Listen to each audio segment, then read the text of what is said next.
यह है pursuit of the truth novel explanation का नया एपिसोड, जिसमें आप सभी का स्वागत है। पिछले एपिसोड के लास्ट सीन में देखा था कि तीनों मैन इविल सेक्ट के मैसेंजर्स ने शेनडोंग की तरफ अपने हाथ जोड़ के सल्यूट किया। उनमें से दो तुरंत लॉन्ग आर्क्स बनकर माउंटेन प्रोटेक्शन रून को क्रॉस करके निकल गए। पीछे सिर्फ एक बंदा रह गया जो चुपचाप शेनडोंग के सामने खड़ा रहा।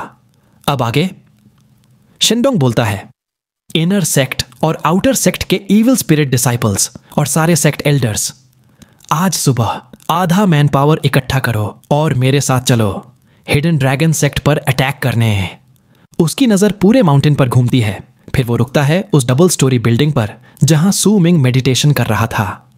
उसके शब्द धीरे धीरे निकलते हैं, लेकिन पूरे इविल स्पिरिट सेक्ट में गूंज जाते हैं, सबका खून गर्म करते हुए। तुरंत ही उनके अंदर एक तेज मर्डरस ऑरा उभर आता है। शेनडोंग फिर बोलता है, पुराने रूल्स याद रखो, जो भी इंसान को मारेगा उसके पास की चीजों का 7 हिस्सा उसका होगा, बाकी जो लूट करेगा उसका भी यही हिस्सा लगेगा। उसकी आवाज बिल्डिंग के बाहर घूमती है। उसने जो नजर सूमिंग पर डाली थी उसने उसके दिल को हिला दिया। सूमिंग के प्यूपिल्स संकुच गए, पर तुरंत ही शेनडोंग ने अपनी नजर हटा ली। सूमिंग सोचता है, शेनडोंग, मैंने इसे हल्का समझा था। शायद उसने मुझे पूरी तरह नहीं देखा, पर जरूर उसने कुछ अंदाजा लगा लिया है। फिर भी उसने अब तक कुछ नहीं किया, ना ही मुझ पर छानबीन की। उसकी वो नजर भी छोटी थी, बिना दुश्मनी के। सूमिंग समझता है, शेनडोंग अगर एक सेक्ट का लीडर बन सकता है तो उसका कल्टीवेशन लेवल इमॉर्टल्स के असेंडेंट स्टेज पर होगा, और वो बहुत ही चालाक और समझदार है। वो फिर अपने ट्रेनिंग में डूब जाता है। अभी सूमिंग का कल्टीवेशन इतना है कि वो शेनडोंग से बिना पीछे हटेगा लड़ सकता है, इसलिए उसे ज्यादा चिंता नहीं। अगर जरूरत पड़ी वो इविल स्पिरिट सेक्ट छोड़कर कोई और जगह ढूंढ लेगा आइसोलेशन के लिए, चाहे वो थोड़ा मुश्किल हो। वो सोचता है, शेनडोंग अगर मुझे इविल इमॉर्टल सेक्ट या इविल सेक्ट के सबसे पावरफुल जीएन को रिपोर्ट भी करे, फिर भी मेरी करंट स्ट्रेंथ के साथ मुझे मारना उनके लिए आसान नहीं होगा, खासकर अब जब ईस्टर्न वेस्टलैंड्स टावर का वक्त आ गया है। दुश्मन का दुश्मन मेरा दोस्त बन सकता है। सूमिंग का चेहरा शांत है, वो ट्रेनिंग जारी रखता है। शेनडोंग के बोलते ही इविल स्पिरिट सेक्ट में तैयारियां शुरू हो जाती हैं। इनर सेक्ट से लगातार ऑर्डर्स भेजे जा रहे हैं। डिसाइपल्स अपने घरों से निकलकर अपने असाइंड स्पॉट्स पर इकट्ठा होते हैं। आउटर सेक्ट में भी वही हालत है। ज्यादातर बजर्कर्स जिनका ब्लड इनहेरिटेंस बदला गया है आउटर सेक्ट में होते हैं। जब ये सब इकट्ठा होते हैं तो पता चलता है कि कितने ज्यादा लोग बुलाए गए हैं। उस रात बाओ क्यू सूमिंग के पास एक जेड स्लिप लेकर आती है। बाओ क्यू मुस्कुरा के बोलती है, छेनचेन जो माउंटेन के नीचे लेबरर्स लॉज में है, उसने ये जेड स्लिप तुम्हें भेजी है। ये आउटर सेक्ट का समनिंग ऑर्डर है। मुबारक हो मास्टर, तुम्हें आउटर सेक्ट में वापस बुलाया गया है। सूमिंग आंखें खोलता है और जेड स्लिप को अपने पास रख लेता है। बाओचू बोलती है, लगता है इस बार मैं भी तुम्हारे साथ चलूंगी मास्टर। मुझे भी ऑर्डर मिला है। आज रात सुबह तक हमें 1000 रिवर वैली जाना है और हिडन ड्रैगन सेक्ट के ब्रांच को ईस्टर्न वेस्टलैंड्स में बर्बाद करना है। बाकी इविल सेक्ट्स को भी ऑर्डर्स मिले होंगे। अगले कुछ दिनों में वो ईस्टर्न कॉन्टिनेंट के सभी इमॉर्टल सेक्ट्स को मिटा देंगे। बाओचू धीमी आवाज में बोलती है, अपने बालों को उंगली से घुमाते हुए। सूमिंग पूछता है, आउटर सेक्ट डिसाइपल्स का कल्टीवेशन इतना लो है, हिडन ड्रैगन सेक्ट के ब्रांच को बर्बाद करने में ये लोग कैसे काम आएंगे? बाओचू मुस्कुराकर बोलती है, ये ब्लड सैक्रिफाइस में काम आएंगे। लगता है तुम्हें भी ब्लड सैक्रिफाइस का टारगेट बनाने की सोच रहे हैं। वो आंख मार के बोलती है, लेकिन ये तुम्हारे लिए भी अच्छा है master. Hidden dragon sect medicinal course बनाने में बहुत मशहूर है। जब हम अटैक करेंगे, इविल सेक्ट के रूल्स के मुताबिक जो लूट मिलेगा उसका 7 हिस्सा तुम्हारा होगा। मेरे पास अब बहुत कम मेडिसिनल कोर्स बचे हैं। जो मैंने तुम्हें दिए वो भी वॉर प्रिपरेशन की वजह से मिले। तुम्हारी कल्टीवेशन के साथ तुम हिडन ड्रैगन सेक्ट के ब्रांच को आराम से मिटा सकते हो, बिना किसी को पता चले। तब मुझे भी कुछ दे देना मेरी तरफ से जो मैंने तुम्हें मेडिसिनल कोर्स दिए। बाओचू के चेहरे पर एक मीठी मुस्कान है, आंखों में उम्मीद और थोड़ा सा उत्साह। वो फिर बोलती है, मैं रास्ता भी दिखा सकती हूं, मैं पहले वहां गई हूं। ये कहते हुए वो अपने होंठों को हल्के से लिक करती है। वो पहले ही खूबसूरत थी और ऐसा करते ही और भी आकर्षक लगती है। सूमिंग थोड़ी देर चुप रहता है, फिर हाँ में सिर हिला देता है। उसके लिए मेडिसिनल कोर्स जरूरी हैं। हिडन ड्रैगन सेक्ट के ब्रांच में मेडिसिनल हर्ब्स भी मिल सकते हैं। अगर वो एक बड़ी मात्रा में जमा कर ले तो उसके ट्रेनिंग के ड्रॉबैक्स कम हो जाएंगे। सबसे बड़ी बात, उसका कल्टीवेशन अब 8 हिस्सा रिकवर हो चुका है और वो 9 हिस्सा तक पहुंचने ही वाला है। तब वो अपने पास्ट के पीक को पार कर लेगा और होंग लुओ की इनहेरिटेड सीक्रेट आर्ट कास्ट कर पाएगा, चाहे मुश्किल हो। ये सीक्रेट आर्ट है अर्थन ऑरा को एक्सट्रैक्ट करके सोल बनाना, सूमिंग स्पिरिट वेन्स को खींचकर उनकी पावर को डिवॉर करके अपनी रिकवरी बहुत तेज करने का प्लान बनाता है। इविल स्पिरिट सेक्ट में यह करना रिस्क है, पर हिडन ड्रैगन सेक्ट का ब्रांच माउंटेन पर है, वहां जरूर एक स्पिरिट वेन होगा। अगर वो अब्सॉर्ब करे तो बहुत फायदा मिलेगा, चाहे बाद में उसे अलग से आइसोलेशन में उसका साइड इफेक्ट सॉल्व करना पड़े। चाहे इविल स्पिरिट सेक्ट को ऑर्डर ना मिलता, सूमिंग फिर भी यह करने का प्लान बना चुका था। यह उसके लिए सबसे जरूरी है ताकि वो बर्जर्कर सोल रेल्म तक पहुंच सके। सुबह होने वाली है। पूरे इविल स्पिरिट सेक्ट में एकदम सन्नाटा है। इनर सेक्ट के स्क्वायर में 30 डिसाइपल्स खड़े हैं जो सबसे ज्यादा ट्रेनिंग और ध्यान पाते हैं। हेन शान भी उनमें है। आउटर सेक्ट के स्क्वायर में 200 से ज्यादा लोग खड़े हैं। कोई शांत हैं, कोई डर के मारे सफेद और कुछ के चेहरे पर खून के प्यास का जुनून है। सूमिंग एक कोने में खड़ा है, अभी भी एक 13-14 साल के लड़के की शक्ल में, सफेद चेहरा, कमजोर लगता हुआ। चेन उसके पास आता है, कांप रहा है और बोलता है, सीनियर प्लीज मुझे बचा लो, मुझे मरना नहीं है। वो लगातार सूमिंग को मनाता रहता है, प्रोटेक्शन के लिए वादे करता है। सूमिंग आंखें बंद करके चुप रहता है। सुबह का वक्त आ जाता है। इविल स्पिरिट माउंटेन के ऊपर का काला धुआं गायब हो जाता है। टॉप से 9 फिगर्स उड़कर निकलते हैं। सबसे आगे है ग्रैंड सेक्ट एल्डर शेनडोंग। बाओचू भी उनमें है। सूमिंग आंखें खोलता है। शेनडोंग की नजर सब पर घूमती है। फिर वो कहता है, जब इविल सेक्ट कत्ल बरसाता है, सब डिसाइपल्स एक साथ गरजते हैं। हम किसी को जिंदा नहीं छोड़ते।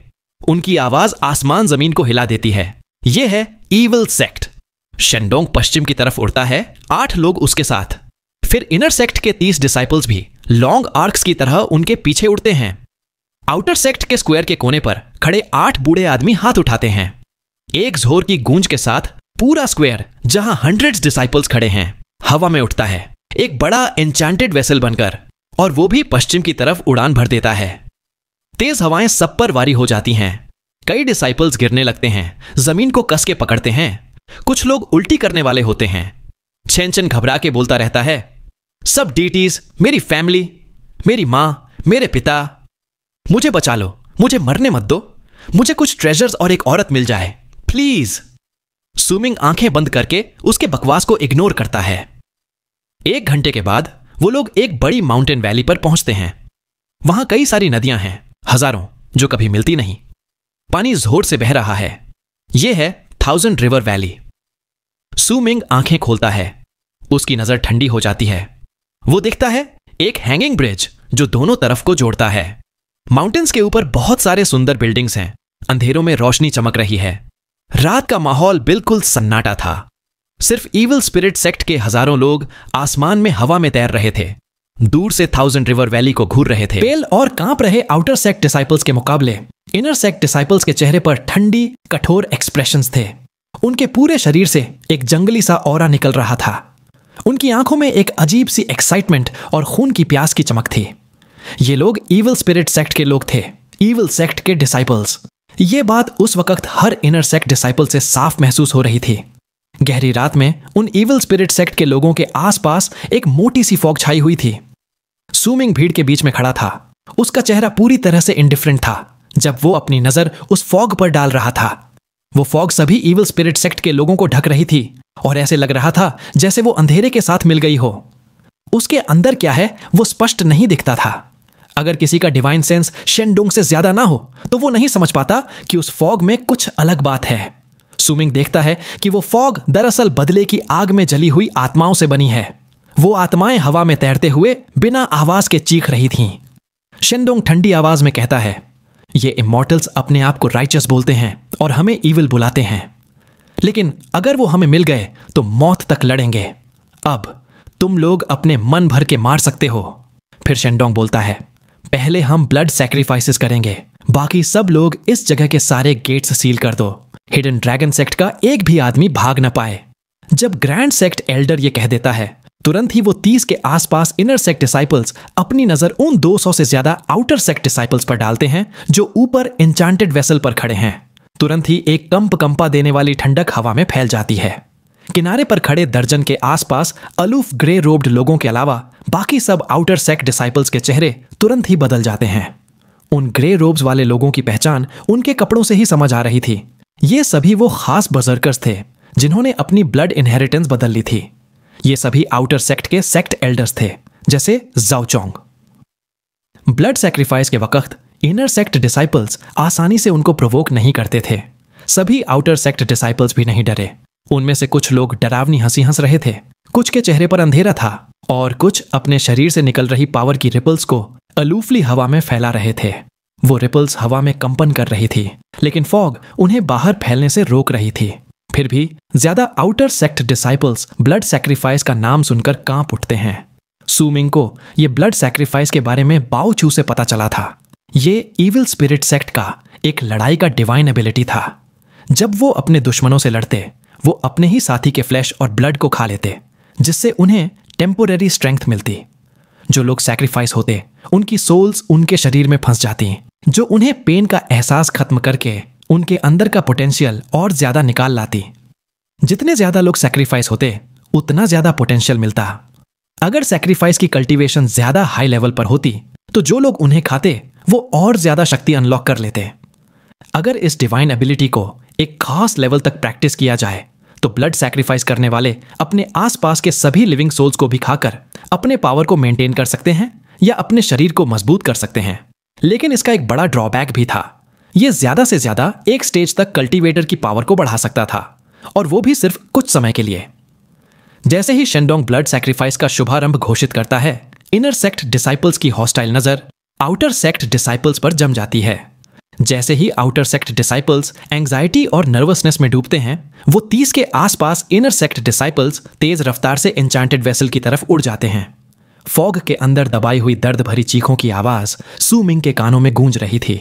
छेनचन का चेहरा डर के मारे बिल्कुल सफेद हो जाता है। शायद उसका लेबरर वाली पावर का प्रयोग उसके काम आया, क्योंकि ज्यादा इनर सेक्ट डिसाइपल्स उस पर ध्यान नहीं देते। फ्लाइंग एन्चांटेड वेसल की लाइट स्क्रीन एक गहरी खाई में बदल जाती है, जो सब आउटर सेक्ट डिसाइपल्स के भागने का रास्ता बंद करके उन्हें एक पिंजरे में बदल देती है। सू मिंग वहीं खड़ा रहता है। वो देखता है कैसे आउटर सेक्ट डिसाइपल्स अपने ही सेक्ट के लोगों के हाथ मर रहे हैं।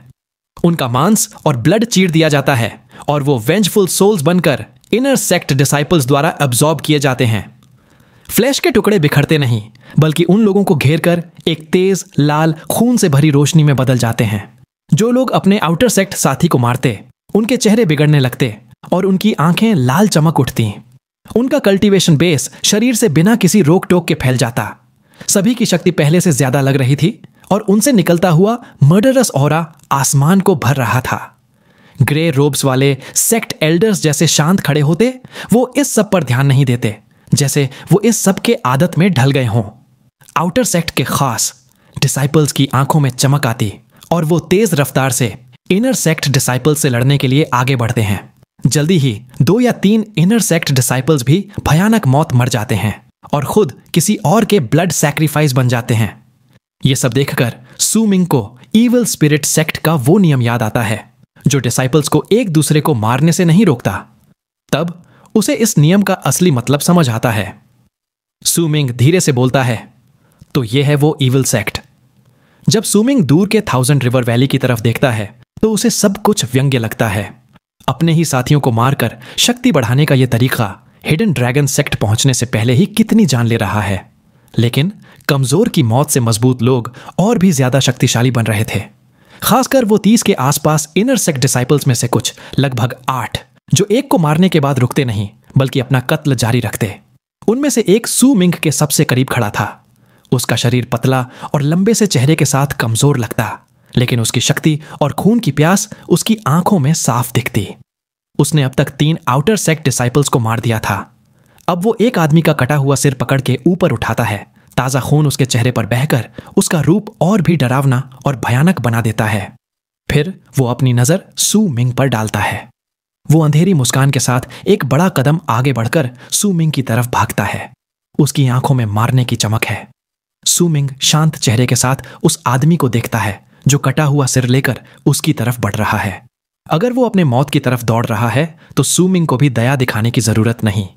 1 कदम, 2 कदम, 3 कदम।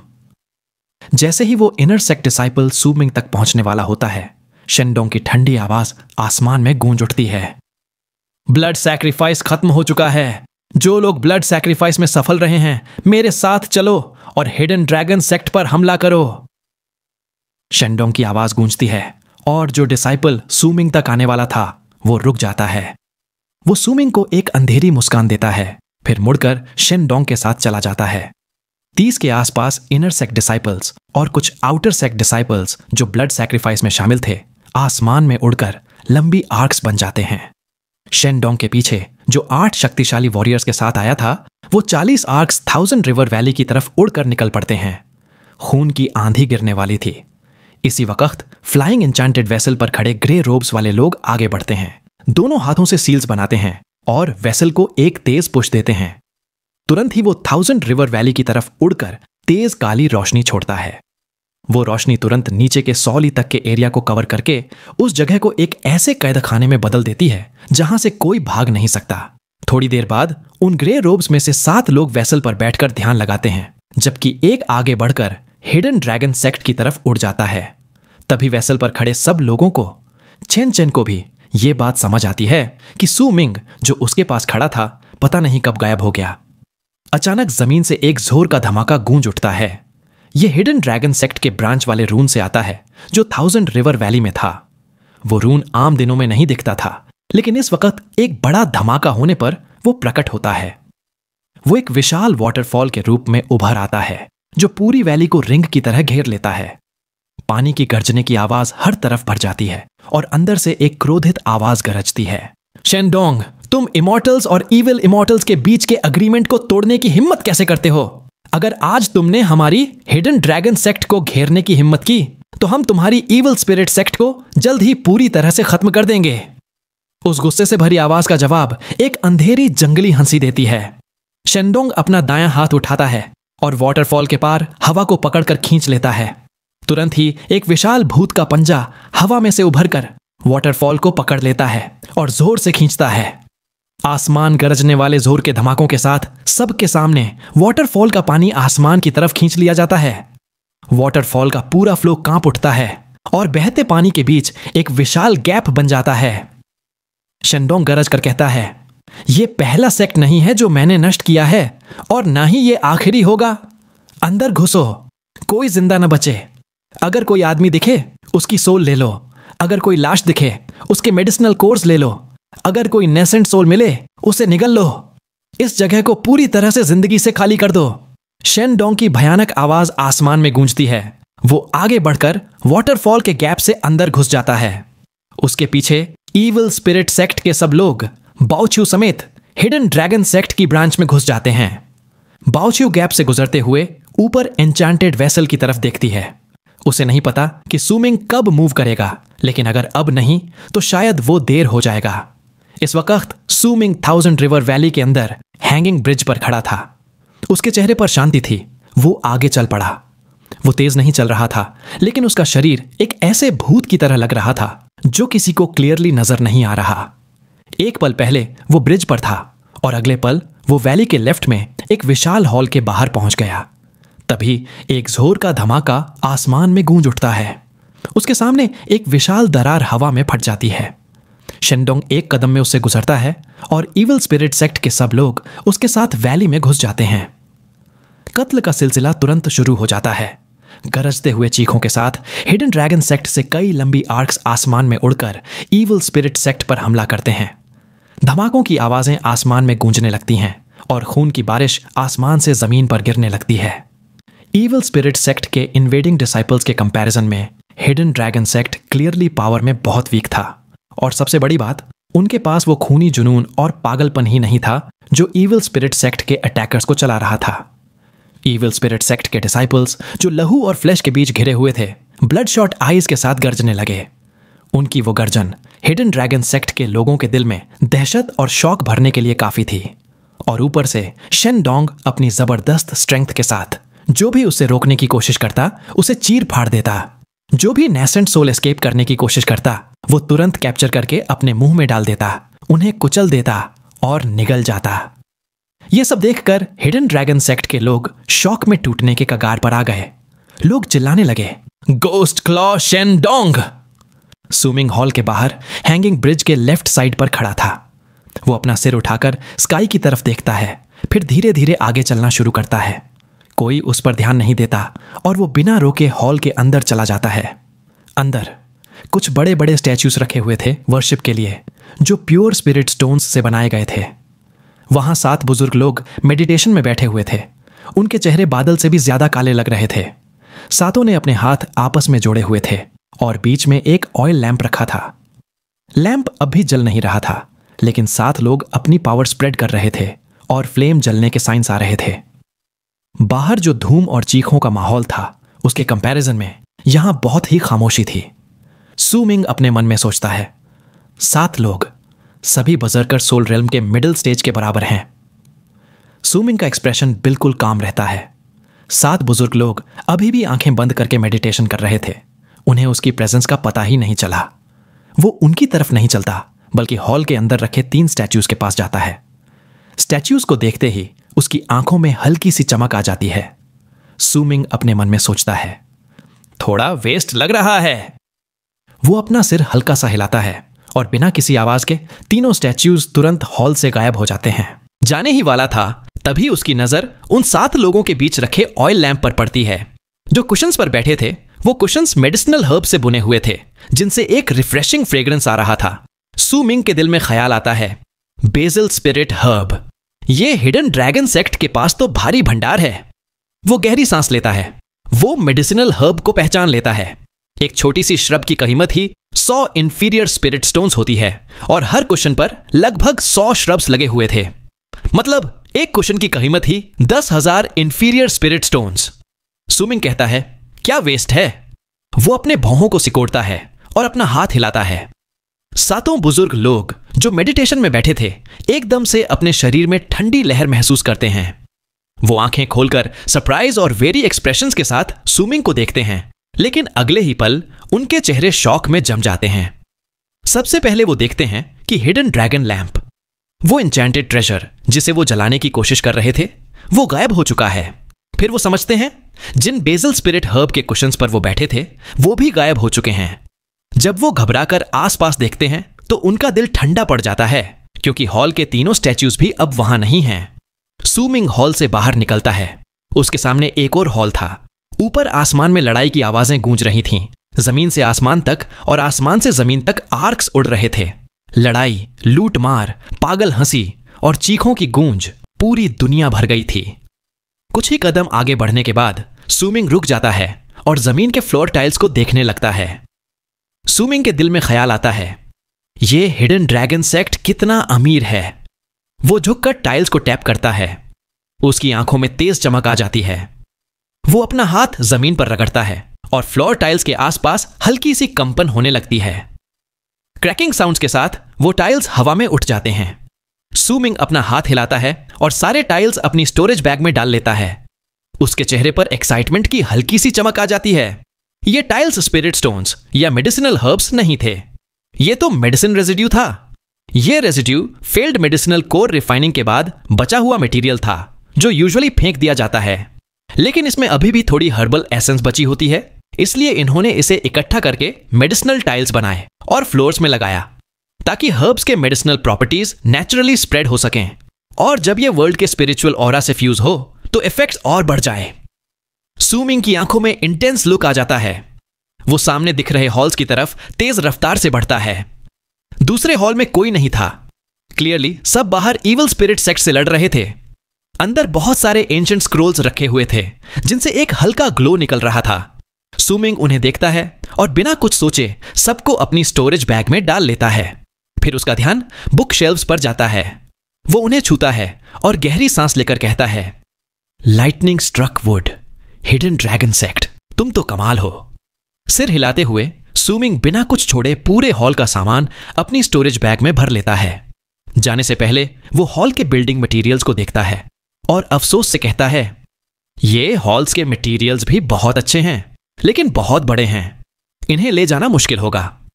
फिर उसकी नजर वॉल्स के कार्विंग्स पर पड़ती है, जिनमें ऑस्पिशियस बीस्ट्स बने हुए हैं और उनकी आंखें सुपीरियर स्पिरिट स्टोन्स की बनी हैं। वो तुरंत कार्विंग्स के पास जाता है, सारे स्पिरिट स्टोन्स निकाल लेता है, फिर हॉल के आधे क्रॉस बीम को काट कर ले जाता है और अफसोस के साथ हॉल छोड़ देता है। तीसरे हॉल के बाहर 4 हिडन ड्रैगन सेक्ट के डिसाइपल्स डर के मारे आसमान की तरफ देख रहे थे। उनका ध्यान इतना स्काई पर था कि उन्हें सूमिंग के आने का पता भी नहीं चला। अंदर घुसकर सूमिंग भी थोड़ा स्टंट हो जाता है, चाहे वो मेंटली प्रिपेयर्ड था। वो तेज सांस खींचता है। तीसरा हॉल अनेक मेडिसिनल हर्ब्स से भरा हुआ था। हर हर्ब को एक जेंटल लाइट सर्कल कवर कर रहा था और वो हर्ब्स अभी भी ग्रो हो रहे थे। हर जगह प्रोटेक्टिव सील्स लगे हुए थे। ये क्लियरली हिडन ड्रैगन सेक्ट का मेडिसिनल हर्ब वॉल्ट था। पहले ये हर्ब्स डिसाइपल्स को ट्रेड, प्रोविजंस या रिवॉर्ड्स के थ्रू दी जाते थे, लेकिन अब सब कुछ सूमिंग का हो गया। तीसरे हॉल से निकलते ही सूमिंग की स्पीड और बढ़ जाती है। वो लिटरली एक लाइटनिंग बोल्ट की तरह चौथी हॉल की तरफ निकलता है। अपनी डिवाइन सेंस स्प्रेड करके वो पूरे एरिया को स्कैन करता है और जो भी चीज उसके ध्यान में आती है तुरंत उसकी स्टोरेज बैग में चली जाती है। आसमान में एक बुजुर्ग आदमी 3 बच्चों के साथ उड़ रहा था। हर बच्चा एक पुराना सा सोर्ड पकड़े हुए था। बुजुर्ग आदमी एक हॉर्सटेल विस्क पकड़े था, जिसमें से फ्रीजिंग एयर निकल रही थी। ध्यान से देखो तो वो बाल नहीं बल्कि पतले आइस थ्रेड्स थे जो हेयर की तरह लग रहे थे। लेकिन जैसे ही वो 3 ट्रेजर गार्डियंस को लेकर उड़ रहा था, एक ठंडी हवा उनके पास से गुजरी। बुजुर्ग आदमी हिला और अगले ही पल उसके चेहरे पर ड्रास्टिक एक्सप्रेशन चेंज आ गया। पीछे मुड़कर देखता है, तीनों बच्चे स्टन्ड हैं। उनके हाथों के सोर्ड्स गायब हो चुके हैं। वो गुस्सा होकर चिल्लाता है, कौन है? कौन है? तभी एक हल्की सी आवाज उसके कान में आती है, ये हॉर्सटेल विस्क भी काफी अच्छा है, ये भी मैं ले रहा हूं। वो आवाज इतनी अचानक आई कि बुजुर्ग आदमी का शरीर कांप उठता है। जब वो पीछे मुड़कर देखता है, उसका हॉर्सटेल विस्क भी गायब हो चुका होता है। उसका डिवाइन सेंस कनेक्शन भी तुरंत कट जाता है। हिडन ड्रैगन सेक्ट के एक केव अबोर्ड में एक मिडिल एज्ड आदमी इमॉर्टल सोल ट्रांसफॉर्मेशन स्टेज की वेव्स छोड़ रहा था। उसके सामने एक मेडिसिनल कॉल्ड्रन रखा था। वो हेजिटेट करके अपना हाथ उठाता है और कॉल्ड्रन को तोड़ देता है। अंदर से 3 मेडिसिनल कोर्स निकालकर वो तुरंत अपनी स्टोरेज बैग में डाल लेता है। फिर वो जल्दी से अपने केव अबोर्ड के अलग अलग चेंबर्स में जाकर सब बिलोंगिंग समेट लेता है। बाहर आसमान में लड़ाई, हिडन ड्रैगन सेक्ट के कल्टीवेटर्स के मरने और ईवल स्पिरिट सेक्ट के डिसाइपल्स के लूटमार को देखकर वो अपने दांत भींचते हुए एक हिडन एले की तरफ भागता है, लेकिन दूर तक नहीं जा पाता। एक ठंडी हवा उसके पास से गुजरती है। उसके सर में तेज दर्द होता है और वो बेहोश होकर गिर जाता है। सूमिंग काल्म एक्सप्रेशन के साथ सामने आता है। वो उसका स्टोरेज बैग उठा लेता है, फिर अपनी डिवाइन सेंस से एक और जगह डिटेक्ट करता है जहां कुछ लोग एक बुजुर्ग आदमी को गार्ड करके ले जा रहे होते हैं। बुजुर्ग आदमी भाग रहा होता है। सूमिंग के मन में ख्याल आता है, सबसे अच्छे ट्रेजर्स वो होते हैं जो लोग डिजास्टर के टाइम साथ ले जा रहे होते हैं, छोड़े हुए नहीं। उसकी आंखों में चमक आ जाती है और वो उन लोगों की तरफ निकल पड़ता है। तभी ईविल स्पिरिट सेक्ट के कुछ लोग हैंगिंग ब्रिज के लेफ्ट साइड वाले हॉल में घुसते हैं। 7 बुजुर्ग लोग पहले ही गायब होते हैं। हॉल पूरा खाली होता है, न स्टैच्यूज न cushions. Thin inner sect disciple ठंडी सी हफ निकालता है और हॉल के पीछे चला जाता है। दूसरे 2 उसके पीछे। तीनों दूसरे हॉल की तरफ दौड़ते हैं, लेकिन जैसे जैसे वो आगे बढ़ते हैं उनके चेहरे पर अजीब एक्सप्रेशंस आने लगते हैं। थिन मैन गुस्सा होकर बोलता है, कमीने ने हमसे पहले आकर फ्लोर टाइल्स तक ले लिए। ये कौन सा भिखारी यहां लूटने आया है? दूसरे 2 भी शौक में उस फ्लोर को देखते हैं, फिर और ज्यादा वियर्ड एक्सप्रेशन से एक दूसरे को देखते हैं। एक डिसाइपल कहता है, क्या ये पागल हो गया है? टाइल्स तक नहीं छोड़ी। वो तीसरे हॉल की तरफ दौड़ते हैं, लेकिन अंदर घुसकर उनके चेहरे और भी सूख जाते हैं। हॉल पूरा खाली था। एक डिसाइपल गुस्से से बोलता है, ये कौन है जो हमसे पहले आया? उसने कार्विंग्स की आंखें तक निकाल ली। दूसरे कर्स करते हैं। फिर लीडिंग इनर सेक्ट डिसाइपल ऊपर देखकर कहता है, छोड़ो, ऊपर देखो। तीनों ऊपर देखते हैं और हाफ क्रॉस बीम मिसिंग देखकर एकदम से चुप हो जाते हैं। थिन इनर सेक्ट डिसाइपल दांत भींचते हुए बोलता है, पीछा करो, जो भी है हम उससे सारा माल वापस छीन कर रहेंगे। दूर वो देखते हैं कि 4 हिडन ड्रैगन सेक्ट मेंबर्स कुछ ईवल स्पिरिट सेक्ट डिसाइपल से लड़ रहे हैं। तीनों के चेहरे पर एक्साइटमेंट आ जाता है। एक डिसाइपल कहता है, कोई वहां गार्ड कर रहा है। इसका मतलब वो लूटर अभी पूरा हॉल क्लियर नहीं कर पाया। एक्साइटमेंट के साथ तीनों वहां की तरफ दौड़ जाते हैं